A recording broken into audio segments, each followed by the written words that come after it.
Hello, hello, hello, friends. Nicholas here with DIVO TED Talks, Devoted Talks, depending on how you want to say it, where we take ancient wisdom and practices through a modern lens of experience to help you and those you love in suffering in your personal and greater worlds alike. And I am excited to talk again.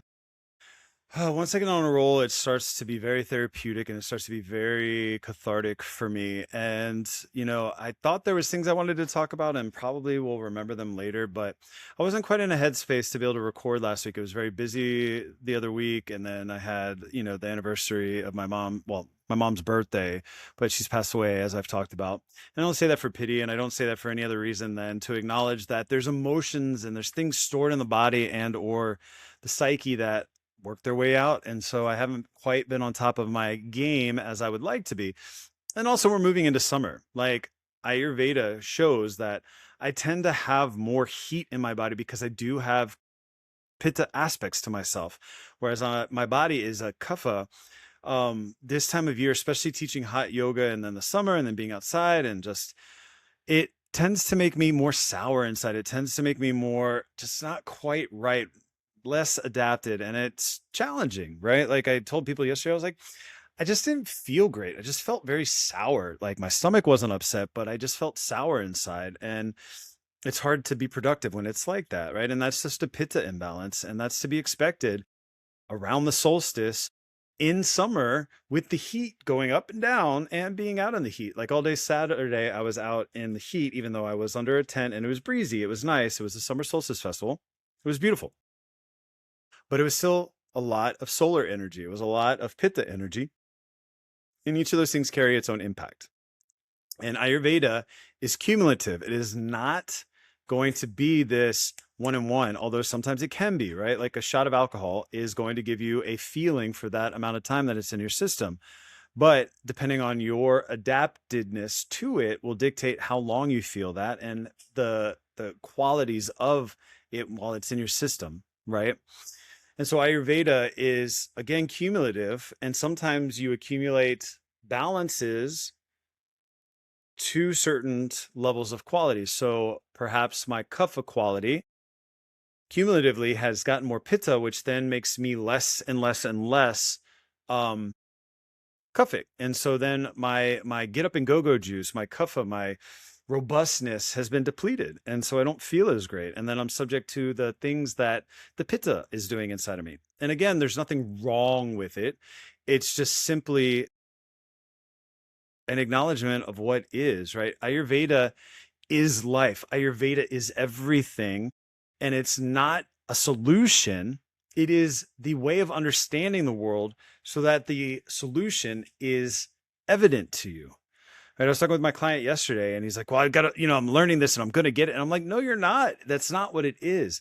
You have to live it. You have to be a part of it. You have to see it in action for you to intuitively see and understand and svadhyaya, self-study it into who you are. This kind of brings in to focus the last two episodes. And I'm grateful for that because it is everything. Ayurveda is everything. It is the science of life. And so to try to compartmentalize it is folly. It is a fool's errand because it's not something that can be contained within the mind. Otherwise, it would be a mind function, and that's how it would be utilized. But it is a mind, body, spirit functional methodology that breaks the world down into pieces that allow us to construct it in our mind in different ways to understand it intuitively and logically to create wellness. The reason we learn Ayurveda isn't to heal ourselves. It is to understand the world so that we live better and we feel better. Everybody is motivated by feeling better. But the solution isn't Ayurveda.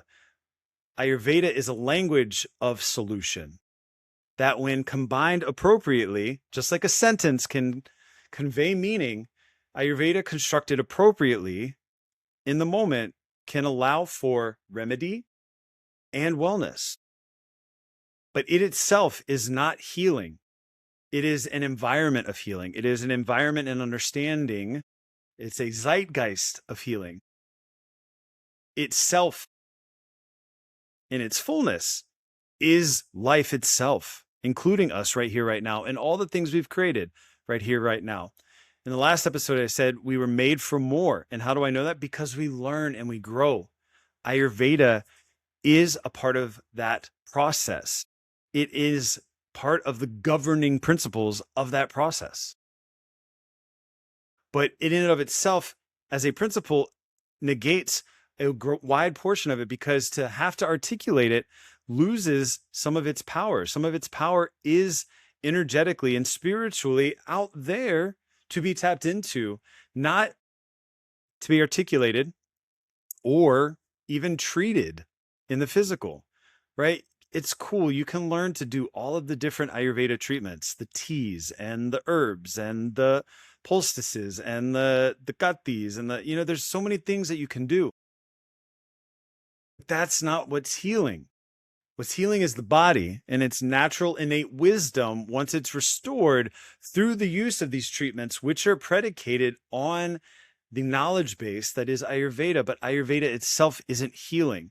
We are seeking Ayurveda because of the truths it holds that helps us understand ourselves in a way that allows us to be a part of the solution rather than the problem. We are only looking to feel better, as is everybody. But Ayurveda also explains when people are trying to feel good and they make the choices that are actually harming them instead of helping them, and why.